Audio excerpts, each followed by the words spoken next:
Hello, my name is Monica Kuzminskaita. I'm a health and nutrition psychologist, and this is my podcast that I call Spoonful of Reason. This week we discuss magical thinking.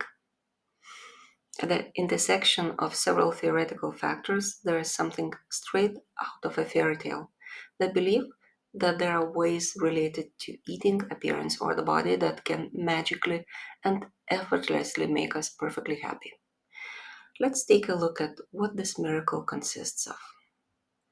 First of all, we already know, uh, I hope, that what we eat affects our mood, thoughts, and behavior through the gut brain neural pathways. And how we feel, think, and behave affects what we eat and how healthy we are. We also know that placebos are not just something out of fairy tale. If we sincerely believe in the effects of a particular substance, we can experience them even though they do not affect a person who does not believe or does not know about them, which means that thoughts, expectations, and emotions have a very real effect on physiological processes. Finally, we know that we are constantly looking for miraculous remedies to solve our perceived problems, and as long as we live, we will probably continue to have sellers of elixirs of eternal life. If we are talking about simpler things such as new remedies for facial radiance, we perhaps could push them to the margins of sociocultural phenomenon. But people also reject known and effective treatments for, let's say, cancer because they seek to treat themselves only with natural or alternative remedies at the expense of their health and, unfortunately, their lives. In the context of food and eating, we also often talk about miracle diets that, at the speed of incomprehensible to science, eliminate excess fat, restore strength and beauty. And this, unfortunately, is not placebo, but an effective marketing strategy. The placebo effect is strong, where cortisol control, relaxation, pain relieving endorphins, focus, and distraction improve the condition. In other words, a placebo can help you feel better because your body actually relaxes more. But no placebo will magically melt fat, strengthen muscles, eliminate tumors, restore nutrient deficiencies, or remove toxins. Incidentally, placebos can help heal wounds, since healing requires a parasympathetic, that is, relaxed state. By relaxing the body through the use of imagined effective substance, a healing can be promoted by a more active parasympathetic state rather than the substance itself. Magical thinking about food is thoughts that have no real reason to come true. We can construct magical thoughts about the effects of the food we eat, for example, that some exotic seeds magically melt away the pounds, or that the celery juice cures headaches, and about our supposed states of being, that if we weigh as we did in school, we will be happy and satisfied. Sometimes we tend to overemphasize coincidences in life, seek to control uncontrollable situations, look for hope or comfort, or explain something too complicated for us in a simple, understandable way.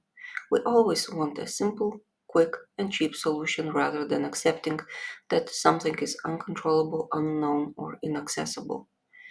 Food and other things can easily become magical remedies. After all, they almost always bring a feeling of comfort. It's nearly magical. You eat and you feel better. Well, if we recognize that we're looking for miracles, that should not be a reason to rely on a false belief and continue living without resolving issues that are important to us. It is important to remember that the human body is a highly complex entity where almost everything is connected to something else or functions in ways that are already well known to us. Every time I hear that something is just or simply, I feel either concerned or I have questions. No one can explain such complex matters in one short video. You can draw attention, you can inspire, encourage, but you cannot explain. The very desire to get answers quickly and easily is also an example of magical thinking.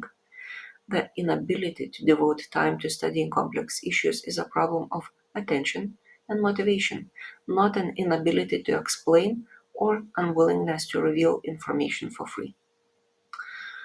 Okay, so what do we do? How do we not lose a healthy hope and confidence and also not lose our mind and effective results? First, get into a habit of checking. Is it really as promised? Are there examples that prove that something really works? Are the examples realistic and reproducible? Or are they isolated cases, marketing material, or simply conspiracy theories? Are you relying on reliable opinions, such as scientists, specialists, or research reviewed by peers? Don't hesitate. Science is not full of people clinging to outdated views. Innovations spread like fire here.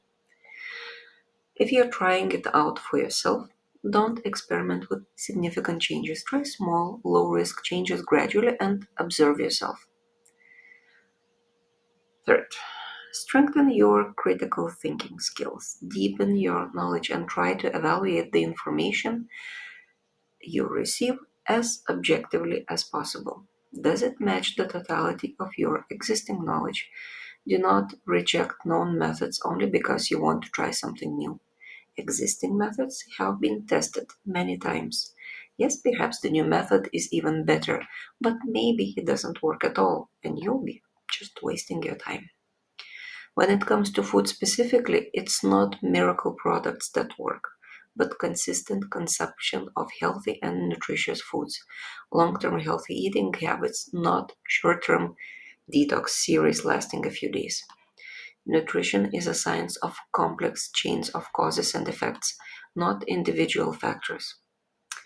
And finally, in addition to thinking about adequate eating, adequate actions are also necessary. That's all about the magic for this week. My name is Monica Kuzmanskaita. I'm a health and nutrition psychologist. I help to deal with simple and complicated issues with emotions, feelings, thoughts, and behaviors. I write, I give lectures. I also post on social media. You'll find me there, searching either for my name or for keywords Spoonful of Reason. Drop me a message on social media if you have any questions. And meanwhile, wishing peace to you all.